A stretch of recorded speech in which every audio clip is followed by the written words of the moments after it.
Hey there, it's Nick. And it's Leah. Real quick thing before we get going.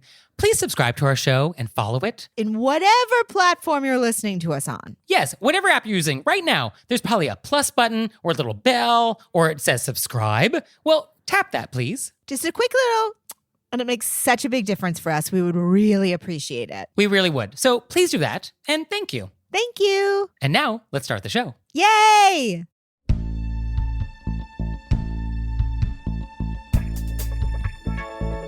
Do you drink from your finger bowl? Do you reply all without thinking? Do you clear dishes while other diners are still eating? Were you raised by wolves? Let's find out. Here are things that can make it better when we have to live together. We can all use a little help. Some people don't ask themselves, were you raised by wolves? Hey everybody, it's Nick Layton. And I'm Leah Bonema. And let's just get right down to it with our AMUSE-BOUCHE. AMUSE-BOUCHE. Oh, somebody's been practicing in the I'm shower. just going to get it bigger and bigger. So today I want to talk about finger bowls. I don't even know what that is. So great. Welcome to this amazing AMUSE-BOUCHE. The point of a finger bowl is to clean the tips of your fingers. And this is very rare. This has pretty much died out since World War I. It is exceedingly unlikely that you or anybody in our audience are ever going to encounter a finger bowl. But if you do, I want to explain what it is and what you're supposed to do, because it's very precise. So it is only going to really happen at the end of a very fancy meal. Oh, at This the is- end? Yeah, right before dessert. Okay. And what's kind of funny about this is that the idea is like cleaning your fingers is a nice one, but at a very formal fancy dinner, it is very unlikely that anything is going to happen to you during this meal that is going to get your fingers dirty. You're not going to get up and have a brawl. Right. Like you're probably eating like chicken wings. You're not having corn on the cob. Right. Like it's probably a meal that cutlery has been used the whole time. But regardless, the finger bowl will come. So right before dessert, you will be brought a plate. And on this plate is going to be a paper doily and a bowl of water. There may or may not also be some flatware on the plate. There could be a fork and a spoon. So this is going to be set in front of you. And so the bowl is going to be filled about halfway with water. It's probably going to be room temperature. In the bowl, there might also be a lemon wedge. There might also be some flower petals. Ignore these things, but there will be maybe something in the water. And if you were brought silverware, this is the time when you will take the fork and the spoon and remove it from the plate to the sides onto the table. So it's a finger bowl. You only put your fingers in the finger bowl. It's not a hand bowl. It's not a Shinto shrine. Finger bowl. Not a face bowl. Not a face bowl. We don't drink from the finger bowl. Oh, I just know it spritz my eyes. Yeah, none of that. So you will take your hand one at a time and you will put your fingers into the bowl and you will kind of twist your little fingers like you are assembling IKEA furniture. Like you're just twisting a little wing nut. Okay. Just a little winkle or like a teeny tiny little light bulb. Okay. This is what we want to do. So we're just the tips of the fingers, and then we remove the hand from the bowl and we take it to the lap down to the napkin and we kind of dab our hand on the napkin. The napkin remains below the table. The napkin does not come up. We do not see the napkin. Then we repeat with the other hand. And so we wiggle our little fingers. And now we're done with the finger bowl. We have not touched the lemon, as we recall. We've just been dabbing. And so now what you're going to do is you're going to take the paper doily and the bowl, and you're going to lift it up off the plate and move it to the left to where the bread plate was. And if you're confused about where the bread plate was, do you know the little trick, Leah, about like how to remember where the bread plate is? Okay, no. So it's on the left. flash me the okay symbol with your hand. No, this is my worst. Okay, now do it with the other hand. Now, do you see how your left hand has made a B? Yes. And the right hand has made a D? Yes. So the left hand is where the bread goes. Okay. And the right hand is where the drink goes. Oh my goodness. B and a D. I can't even take it. If you can never remember, this is your little mnemonic. What's so great is how long I worked in catering. So the bread plate is on the left. So you will take the doily and the finger bowl, move it to the left, and then somebody on the waitstaff will fetch this and remove it. And then the plate that's left, that's your dessert plate for the dessert course that's coming. Okay. Now, if silver was not presented to you, chances are it's already on the table. It was above your place setting. And so if that's the case, now is the opportunity to move the fork and the spoon that's above the place setting to the sides. Okay. This is probably one of the only occasions where you will actually ever set your own silverware on the table in formal dining. Like, this Okay. is the only occasion when you're moving silverware around. And that's it. I didn't even know this was a thing. This is, Yeah. now I'll know what to do. Yeah. Finger bowls. Finger bowls. Get clean. Don't spill it. I pick it up. I drop it on my lap. Oh, None of that. none of that. None of that. This is all manageable. And we're back. And now it's time for a question of etiquette. So let's go deep. Let's go very deep. So today I want to talk about email etiquette. Please. It's a big topic. It is huge. I've multiple times been like, and this one, and this one, and this one. So it's so big, we cannot possibly address everything there has to do with email in this conversation. But we're gonna take a shot at it. Well, here's some big ones. Yeah. So I think the first thing I just want to say is, do we need to send the email? Sometimes a phone call is better, Oh, this is a really good, right? I didn't even think of that. We'll just Right? start off with, why are we emailing? Yeah, why are we doing it? So sometimes, especially in business or actually in any occasion, there are times when like, oh, maybe I should just pick up the phone. Right. So have that conversation with yourself first. Now, I think for this conversation, we want to talk about like formal emails. Right. Like this is not like your aunt forwarding like things from her web TV account. Right. Do I have to forward this to 8 people or Right. will I have Not something that, bad but like happen? business or like formal settings.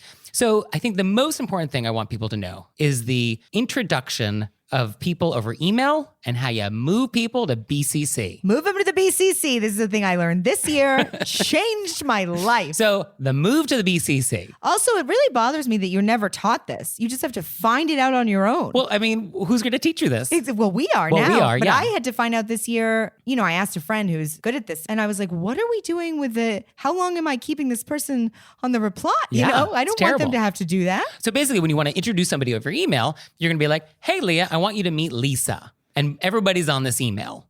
And then the idea is, I would like to be out of the equation. Right. I am not interested in now your email chain together. Right. And so if you do not do the move to BCC, this is the problem. Right. And so what you should do is, I'm going to introduce Leah and Lisa. And then Leah says, hey, Nick, thanks so much. Moving you to BCC. And in that email, she has moved me to the BCC. So I will receive this email. But if Lisa now replies all, I won't get this email. Yep. It's And magic. Away I go. So I think if everybody just takes one thing from this conversation, move to BCC. It's a good one. It's really great because then I'm always, you want to make sure that person knows you say thank you. Do you send that separate? Nope. You're just like, hey, thanks so much. Moving you to the BCC. Okay, bye. Great to meet you, Lisa. And then away you go. And then we're at it. So relatedly, the reply all. Oh, this is really a big one. Yeah. I don't know why it's happening. How long have we had email as a society? Since we've had Don't Go Chasing Waterfalls. I mean, it goes good back. I mean, forever. Yeah. Basically forever. And we are still confused as a society as to the proper way to use the reply all feature. It's really, I was on a great one this week that it was like a volunteer chain and it was asking who's going to bring what. And it was specific to each person and not related to each other. And every person was replying all. And I didn't know how to be like, are we in a circus? I'm already getting, what's happening here?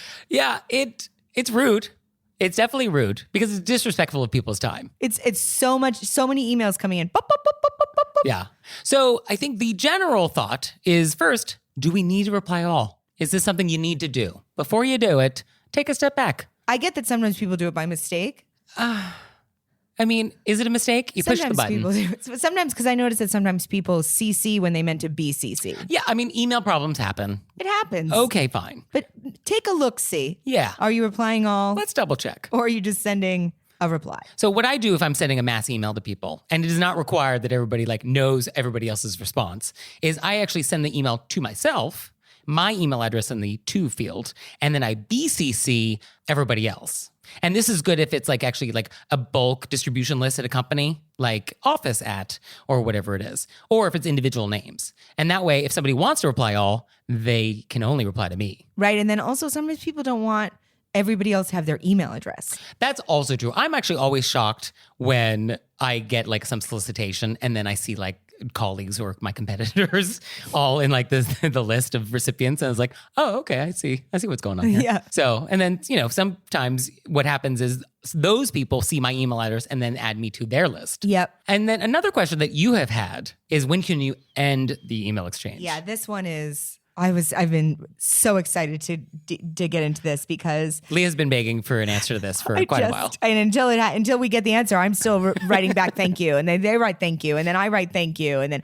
oh no, thank you for looking, and then thank you for saying thank you for looking. You know, this is for business, not for friends. Even for friends, that's too much. No, I'm for friends. I know. I'm out. I peaced out. Oh, wow. Okay. So in a business context, you feel guilty that you're ending it. Like last week, I had a great meeting. I said, thank you. I said the thing that was asked.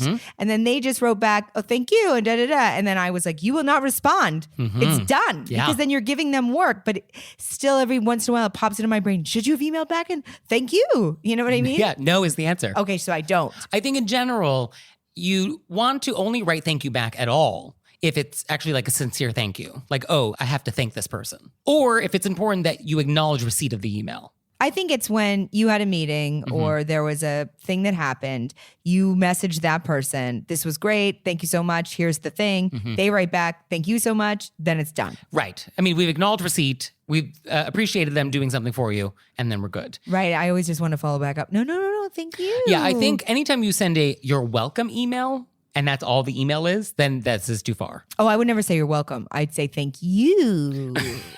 But which has the same flavor as a you're welcome. Right, I understand. One time somebody wrote back YW, lowercase, and that was the whole email. And I actually didn't know what that was at first glance. I was like, what? But it was like, oh, you're welcome. It's like, oh, now you actually wasted a lot of my time deciphering this. Right. So that's rude. That's weird. This was actually going to be my vent today, but I believe that it goes into the deep dive.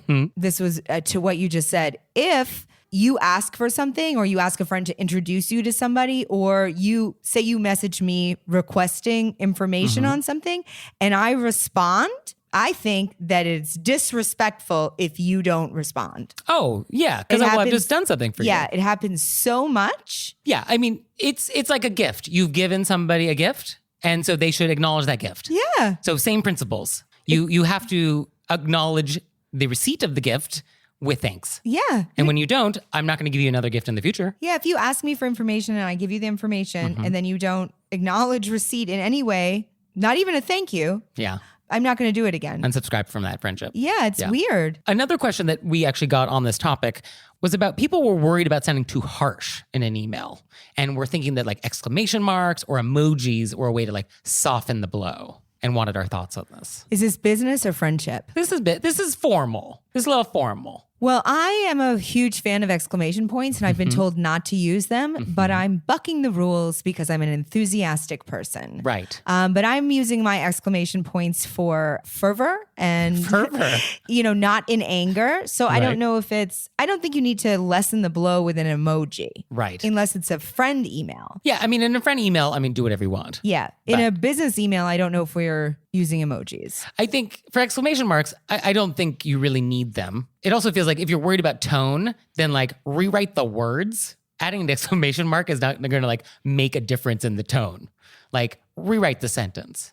And then with emojis, I have rarely received a professional email that had emojis and I thought, I respect this person more now. This has increased my sense of their professionalism.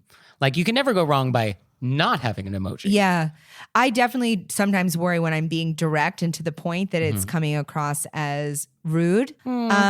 Just because I feel like I've been taught so much to couch things and but then when I get emails that are just direct and to the point, I don't feel like they're rude at all. I just feel like I can just answer the question. Yeah. So I think it's the thing that we just sort of need to be like, it's okay to just send this. I can send this. I'm not being rude. I'm just giving information. But I think what helps is when you write this email, if you use proper address and capitalization and grammar and punctuation, it feels less rude. Like if I just send you a lowercase email and I'm like, do this before noon, no punctuation, no capitalization, that feels a little aggressive. Right. But I'm like, hey, Leah, comma, new paragraph. Please do this before noon, period. New paragraph. Thanks, comma, Nick. Somehow this feels like nicer. Right. It's like, I said please, I use punctuation. It comes across as less of a demand.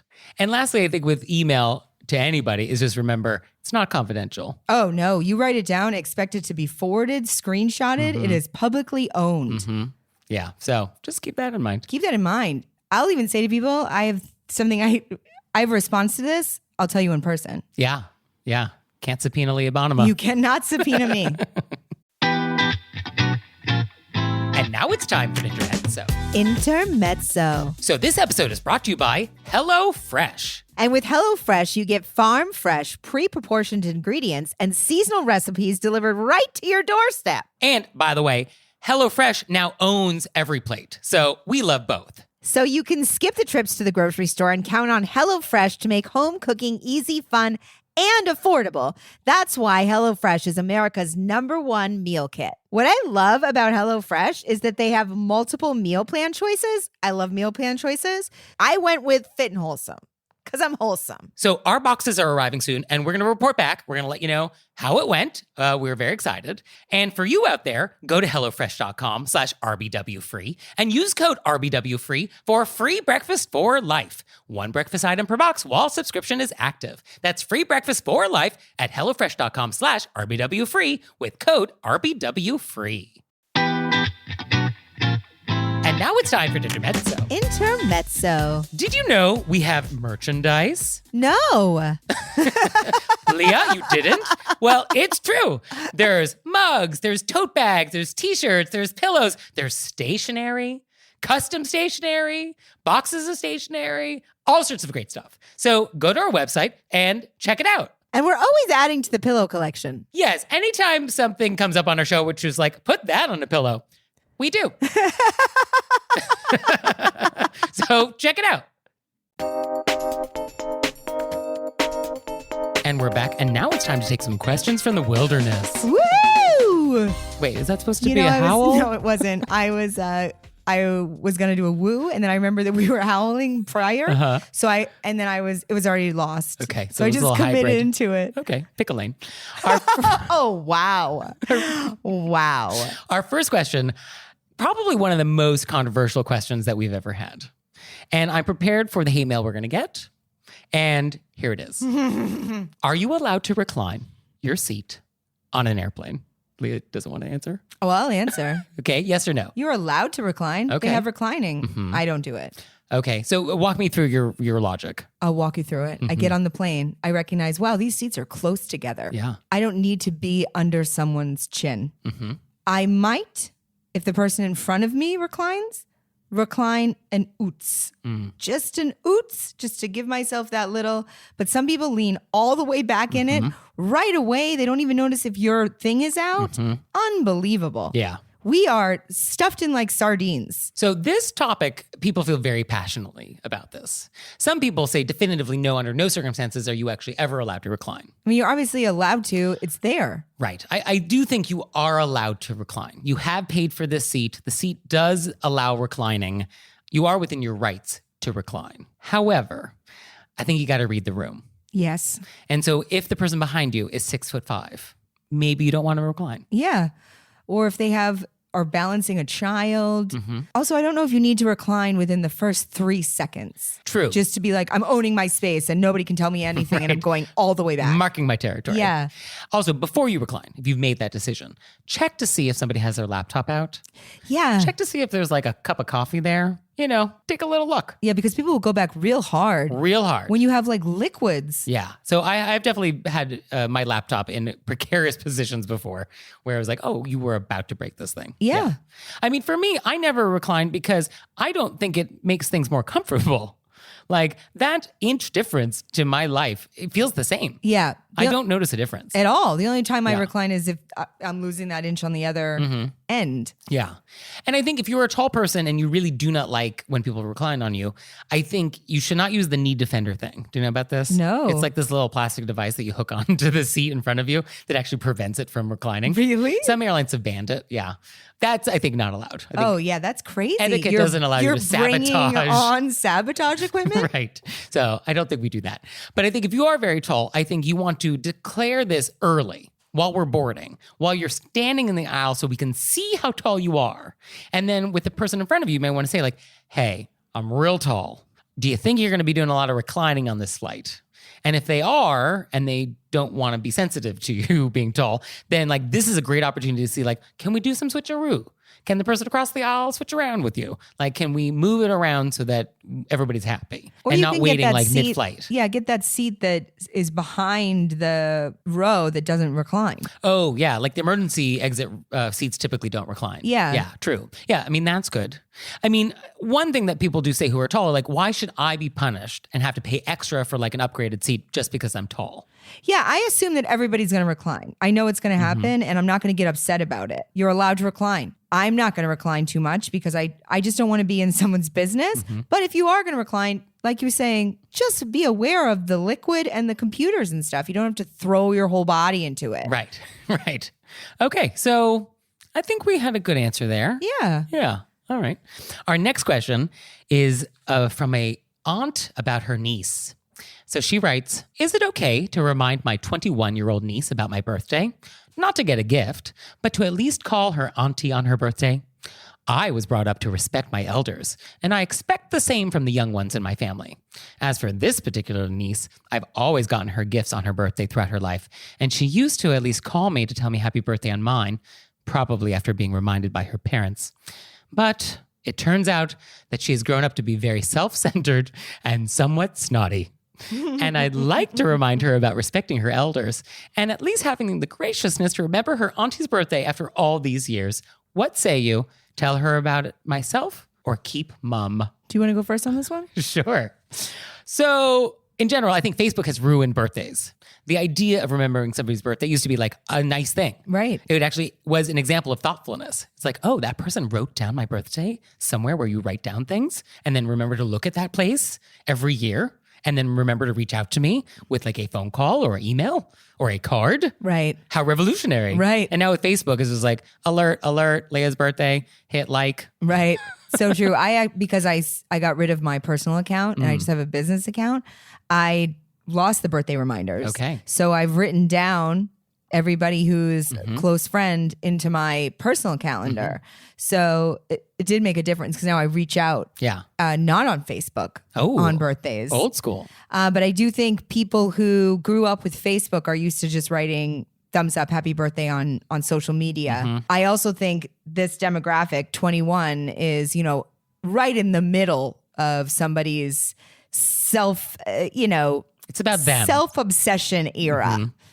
So at this age, this is not the type of person that's going to remember their aunt's birthday. Right. Or if they do, it's like a thumbs up, as you were saying, on Facebook, and they're right in the middle of their me years. That being said, you could also just stop giving her things on her birthday. Yeah. I mean, I think that is one solution here is like, if she's not interested in birthdays in general as a topic, well, then she's not interested in birthdays. Then you can pull back on your generosity. Yeah. Yeah.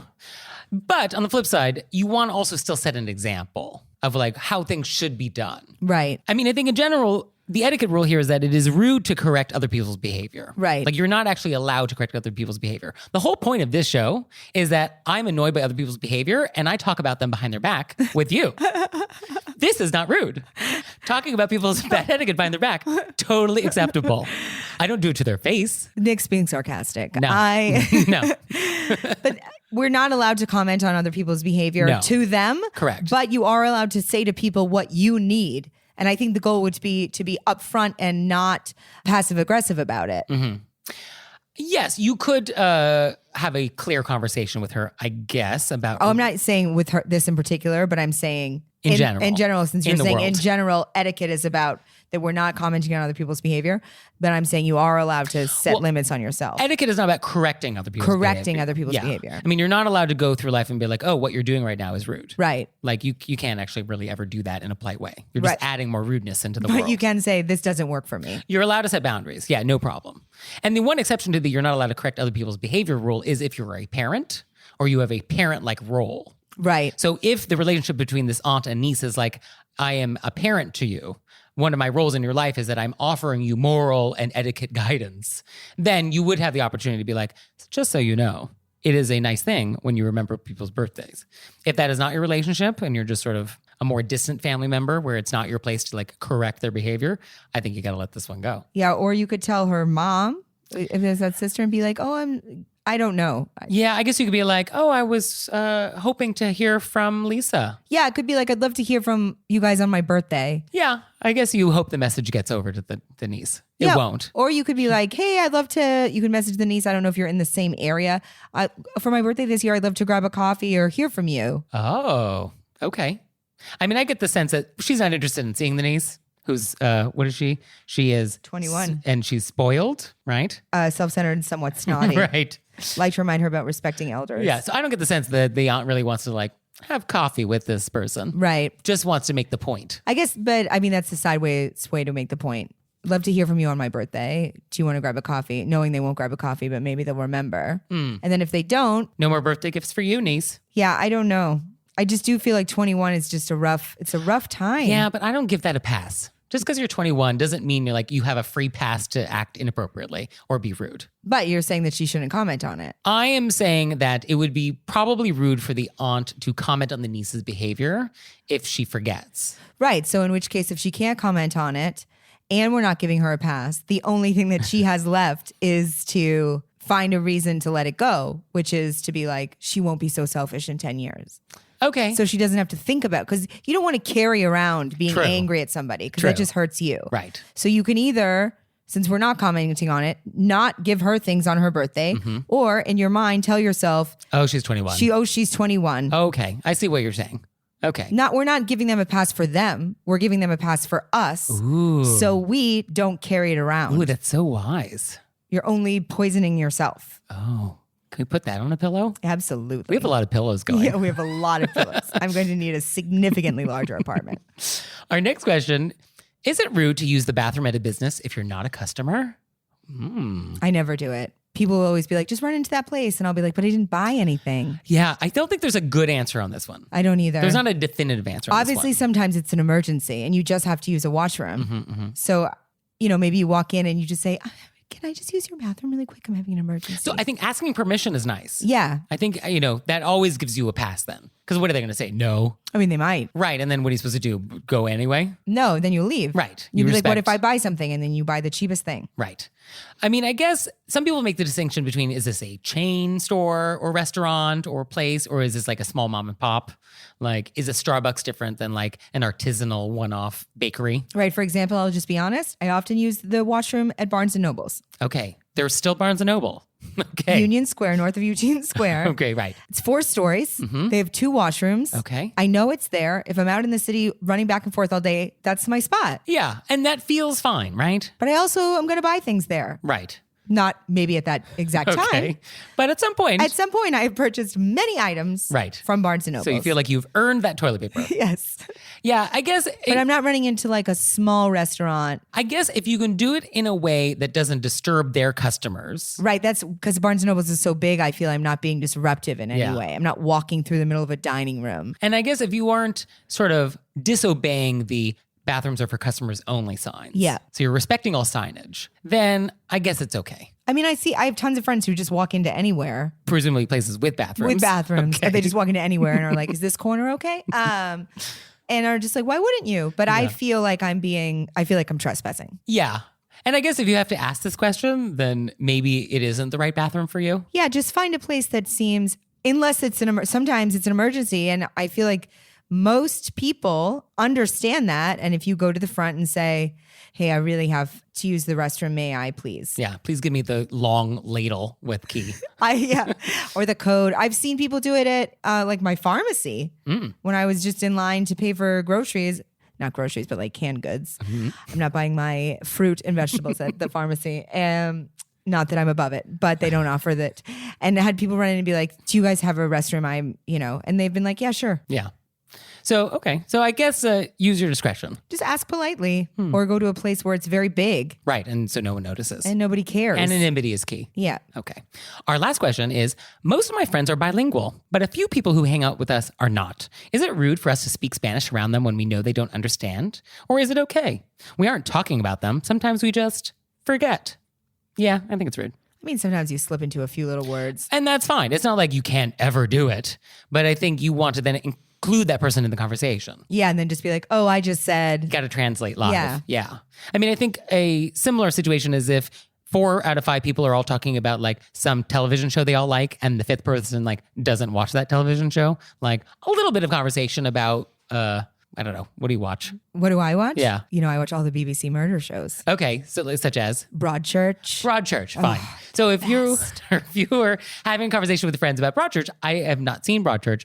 You're welcome to have a little bit of a conversation about it, but you have to somehow include me somehow. Right. We can't have an entire conversation about this thing. Right. So I think similar rules apply. It's exactly the same as speaking Spanish around non-Spanish speaking people. Iguale. Iguale. So do you Lo mismo. do you have questions out there?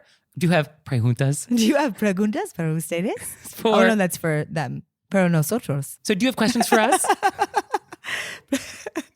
Do you? Do you want to do this in Spanish? So do you have questions for us? Preguntas para nosotros? Then please send them to us. You can send them to us through our website, wereyouRaisedbywolves.com, or you can leave us a voicemail, 267-CALL-RBW. You can also send us a text message there too, but we would really actually love to hear your voice. So please leave us a voicemail, and you can do it in any language. We'll translate it. We'll figure out how to translate. And now it's time for Intermezzo. Intermezzo. So did you know you can help support our show on Patreon? We have a Patreon. We do, and like there's tons of fun stuff there. There's videos, there's audio clips, all sorts of stuff. I was just thinking about how many videos there must be up there by now. Oh, there's a lot. There's a lot of bonus content that you have never seen if you do not join us on Patreon. So go to our website, select monthly membership, and see if that's something you'd like to do. We'd so appreciate it. We really would. So please check it out, and thank you. Thank you.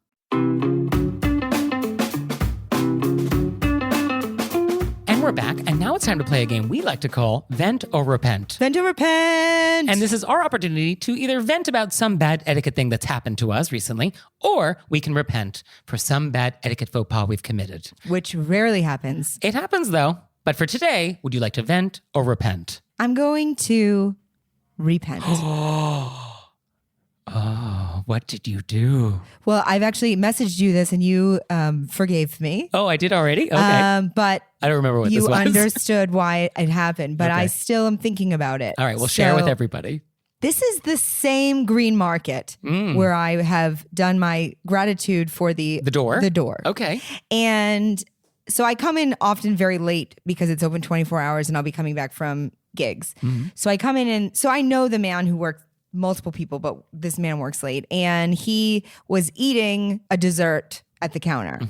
And I said, oh, that looks fun. Because it was not in it was like this funny little Jell-O cup. Okay. You know, it was like, I loved the packaging. All it was right. great packaging. And he said, oh, try one. And he was offering it to me Sample. a sample. And I was my stomach was not good that day. And I felt like he wanted me to eat it with him. It wasn't like, let's take it home. Oh, like let's have this communal experience together. Yeah, And and- I can see how much you like it. Yeah, I'm sharing this thing with you that I love. Right. And I got so anxious about trying to explain. I didn't want to explain my stomach thing and go on, and I didn't want to be rude. And then I didn't want to take one because I felt like that was just me taking something. Okay. So I was like, oh no, thank you so much. But it looks so fun. And then when I left, I was like, he was just trying to share something with you. And you could have just said, taken it because he was offering it to you and be like, let me have it later for dessert, you know, and I could have just taken it. I think you could have taken it. I think what you did was also fine. I don't think what you did was offensive. I just feel bad. Someone was sharing and I just flew into a panic about my stomach. I didn't want to explain it. And then I didn't want to just take something. But I could have just been like, thank you, like with a compliment. Thank you. Leave it there. And just ignored the fact that I knew that he wanted us to eat it together and just been like, thank you so much for sharing. And just Voila. took it with me Yeah. and then not eaten it on my own time. Well, is the door open for future samples? No, I think I felt like he was reaching out and I just closed the sample door, Wow. Never to be opened. which is fine by me. I don't want the samples, but You don't want to hurt his feelings. I don't want to hurt his feelings. I'm normally delighted to share. Well, okay. So I feel, Mr. Green Market, thank you for offering. And it was just a long drama about my stomach that I didn't feel you needed to hear, but I should have just taken it. So speaking of taking things, I would like to vent. Woo! And Shocker. this has happened and it continues to happen. And it happened last night at dinner. I do not like when I am dining Okay. and I have finished my entree. You are still working on whatever it is. You're working on it, which, as we know, is not a phrase we say, but you're continuing to enjoy your meal. And somebody will come along and ask to remove my plate while you are still eating. I don't like that. you should leave all the plates until everybody is done. Because it makes me feel like I'm a fast eater and that's like a judgment on my eating speed, or it makes you feel like you now need to rush your meal. It's like, just leave everybody's plates. And I don't understand why restaurants need to like remove plates rapidly. Like if there's some category of diner out there that's like annoyed if a plate is left on the table for too long. So like, I don't know what that is. It happens a lot here. I had a friend this weekend who got cleared. They were trying to clear while she was eating. While she was eating? She was like mid-bite? Yeah, she was like, oh, no. But I think what happens in New York is they're telling all the... They're trying to turn tables. Yeah, trying to turn tables. Yeah. And they're telling people, go out, do something, clear. So people are trying to look busy. Oh, is that what it is? I mean, that happened when I was, when I used to waitress, they'd be like, what do you do? If you were ever standing for a second, they were like, so people are just looking busy. Oh. But it's gotten out of control. It's out of control. Yeah. And I just think it's rude. And I think restaurants of any caliber, this is not even a fine dining or not fine dining. Like all restaurants should just wait until everyone is done eating. Yeah. Before you clear plates. So that's my event. I totally understand. Thank you.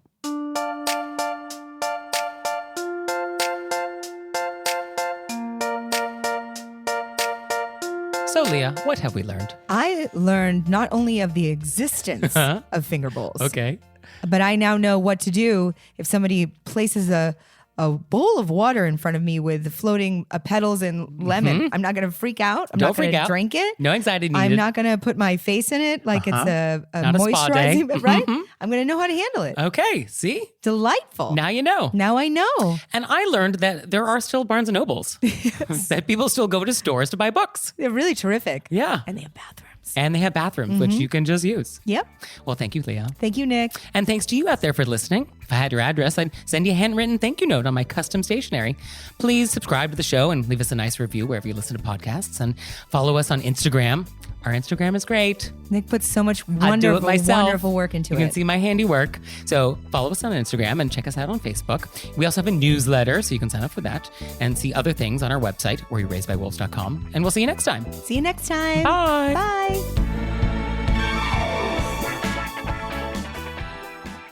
Okay, now it's the time of the show where we do cordials of kindness. This is Leah's opportunity to make us say nice things, and I only give her 30 seconds. And here you go. Go. My fiance loses things sometimes, and he recently misplaced his keys. And I was like, I'm going to go find them because I knew they were findable. And I went to every place that he went, and at every store, people made a concerted effort. He left his keys like somewhere. Oh. And I said, oh, hey, if you see these keys, and people actually paid attention to me, and then one lady found them. So I would like to say a huge thank you to people who look for lost items and who also find things of people's and then actually hold them or return them instead of just keeping them for themselves. Okay. That's nice. It's really wonderful. And Leah makes me do this too. So, all right. And the timer begins. So I would actually just like to read a very nice review that we got. Oh. Because seeing the reviews actually warms my little heart. And so here's one of them. Quote, I found the show by accident and I'm thoroughly enjoying it. I'm confirming long-held practices and learning new things. I can't wait for the opportunity to use the theme song to raise etiquette awareness. I plan to sing Were You Raised by Wolves to highlight the offending behavior. I've shared the podcast with other manners-loving friends. Fantastic. So that's very nice. I don't think you should go out and sing our theme song to strangers, but I like the idea. I think if they want to, they can. Okay. I don't think we should respond to kindness with rules. Okay, fair. We just say thank you. Thank you. Thank you. You want to sing it? Sing it. Fine, sing it. Sing it loud. Sing it proud.